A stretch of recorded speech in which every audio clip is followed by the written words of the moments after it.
So in the previous video, we learned what are minerals, ore, okay, and what is free state of an element or a metal, and combined state, why they are in combined state.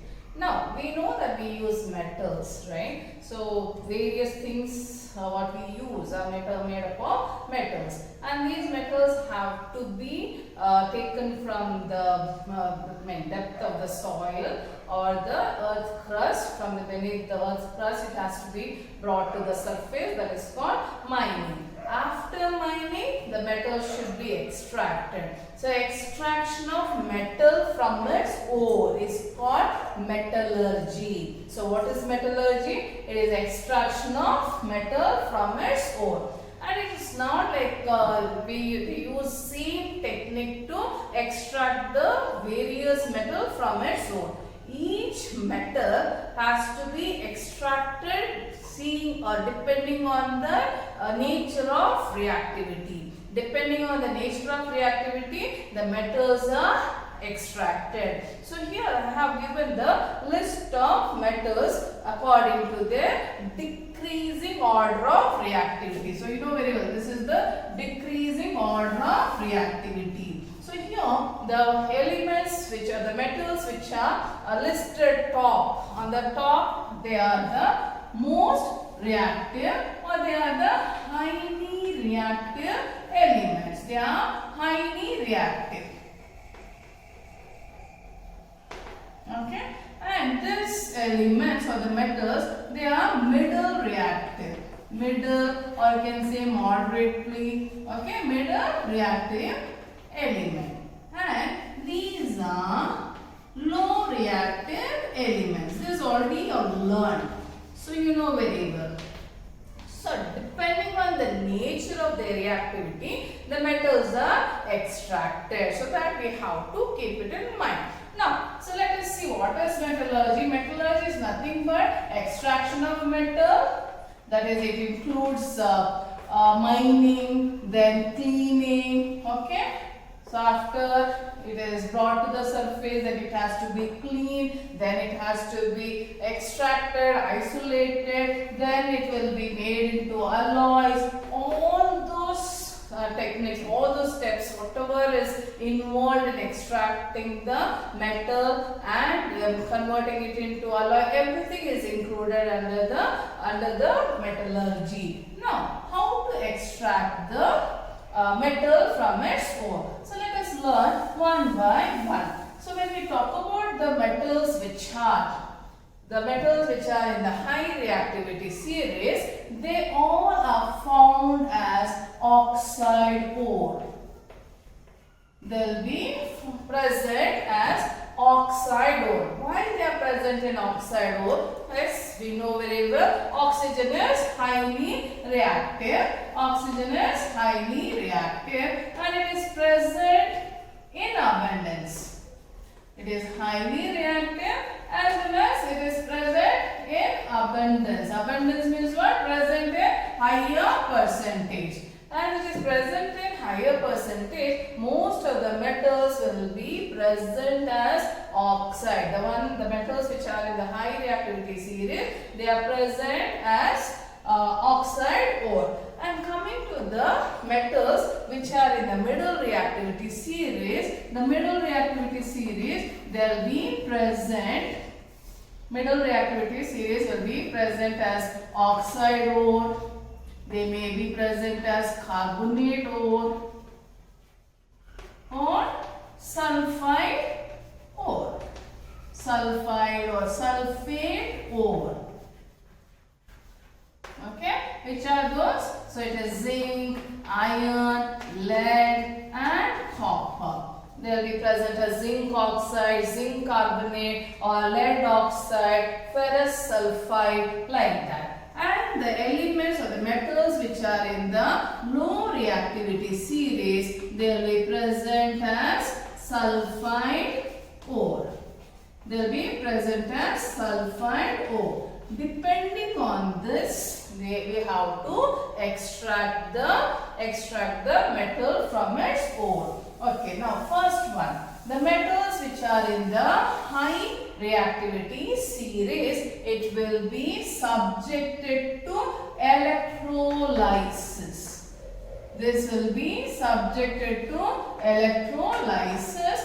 Then the metals will be extracted. It will be purified. Then it will be isolated. Coming to this, that is coming to the middle reactivity series. So after they extract the ore, then what they do? If they'll check whether it's a carbonate ore or a sulfide ore. If it is a carbonate ore, it will be subjected to calcination. If it is a sulfide ore, it will be subjected to roasting. So if it is a carbonate ore, so it will be subjected to calcination. If it is a sulfide ore, it will be subjected to roasting. So let us see what is calcination and what is roasting. So calcination is nothing but heating the ore. In heating the ore in the absence of air. Okay. So heating, it is a process of heating the ore to a high temperature,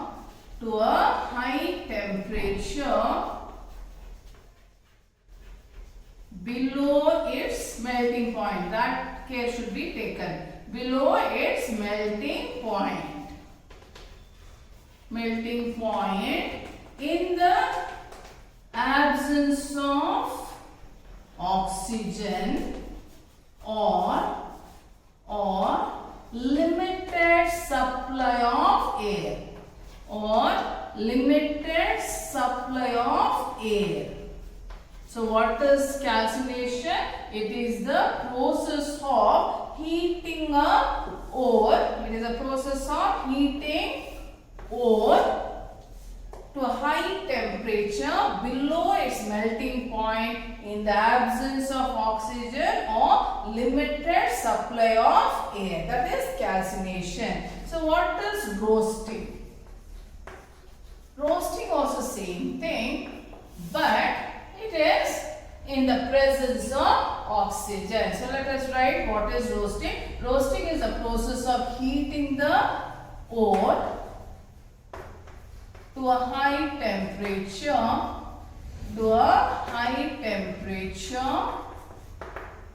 below its melting point,